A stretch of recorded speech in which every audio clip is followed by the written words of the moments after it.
Hello ladies, and welcome back to my Spiritually My Style TV. I'm your girl April Burns, your celebrity and bridal expert. Welcome back. I'm delighted to have you here with me today. This is Tuesday's tip, and this was going to be about wine, and then we're going to talk about our bridesmaid's gown. So I think we're going to start with the bridesmaid's gown. That question is coming up as number one. First off, what you want to do is when you're planning for your bridesmaid's gowns, have different bridal gowns, bridesmaid gowns. They could be the same color. Say if you're going blue and you're going yellow and white, and you're mixing the three colors together, and their gowns are going to be, say, blue, sky blue, teal blue, ocean blue, whatever the blue you're using. Their flowers can be mixed in with that yellow, blue, and white, because if that's what your wedding is overall is, using those three colors, then it's okay for their bouquet to be the same thing, or their flowers to be the same thing.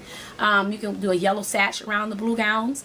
But say like halter top, one can have a halter, one can have a, say, spaghetti scrap, one can have one sleeve shoulder, one can be just a sweetheart line. You change up the style of the bridesmaids gowns, make it very interesting, more appealing to your guest eyes, and make it more of an interesting thing to look at. The party and the event and the beauty and the decor of it will be just that much more eye-catching. And so you want to do that. And you can also have like one in yellow.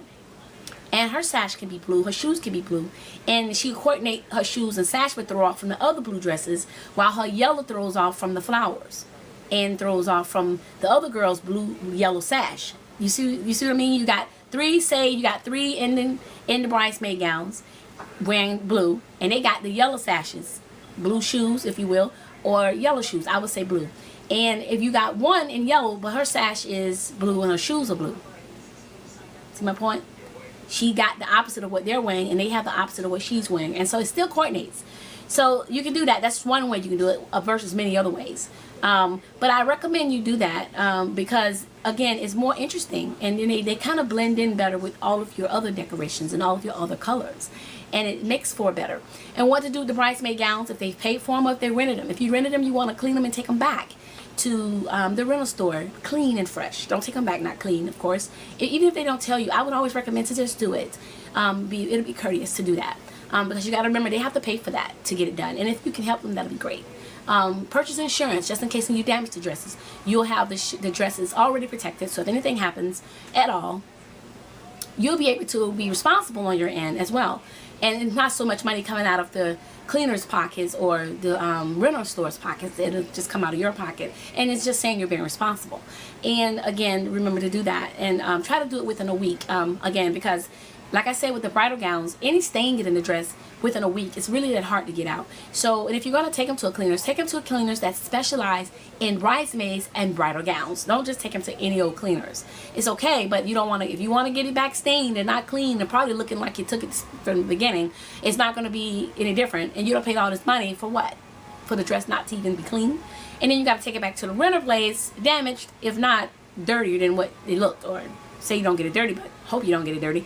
But basically, you're not even taking it back clean, and they're going to see the stains, they're going to see the dirtiness, they're going to see how filthy the dress look, and ain't no telling what they're going to want. They're going to probably want a fee. You're going to probably have to be responsible for your part, and if you didn't buy the insurance, then now you got to come out of your pocket and pay for the dress. Even if you just paid for the dress flat out cash, you need to get it cleaned within a week of the wedding. I hope that helps. Also, wine. You want to do not expensive over-the-top wine, especially for your brides that are trying to stay on a budget, but get affordable cheap wine, but really quality wine. They have some of the best wine you can get out there that's $7 to $8 a bottle, but not high-end brands. And they do have some high-end brands with cheap wine. Try to catch it on sale. If you really want an expensive wine, then you need to catch sales. Winn-Dixie is one store. I don't know where you are, but Winn-Dixie is a chain of stores. And in Florida and California, Winn-Dixie is a store that pretty much has affordable wine. I know in Florida they do, and I think I've seen one in Winn-Dixie. I've heard they have a couple in Los Angeles. I'm not sure. But Walmart have all your wines, and in Walgreens, depending on where you are, they have amazing wine selection. But ABC Liquors is pretty much all around the world. They have it. You can also go to winestoreonline.com, and that is winestoreonline.com. You can go there to wineboutique.com online. They have some great wines. Expensive wines, but affordable wines at the same time. Brand name wines. You don't want to get cheap, unnamed brand wine. You can see the bottle behind me right here. Very affordable. I love this particular wine. This is a really great one. I really love it. It's the Oak Leaf Chardonnay. If you like Chardonnay, this bottle, believe it or not, was only $9. And you can expect that for a Chardonnay that's not dry. This wasn't dry. So if you get dry wine, sometimes it can be really cheap. But if you get one that's not dry wine, then you're going to be dealing with probably 13 bottles of that Chardonnay. And that's about 8% to 12% alcohol volume. So if you're not looking for any alcohol, then I recommend you go with wine, that fruit juice grape that don't contain any alcohol. And I hope these help you, these 2 tips for bridals. So remember to love yourself, hug yourself, ladies, because God loves you and so do I. Now go out, help your brides, ladies, plan for their bridesmaid gowns, help them pick out their gowns, and find you guys a specialized cleaner that's going to be all ready to go to clean your wedding gowns as soon as you're ready. Take care, guys, and congratulations. Bye.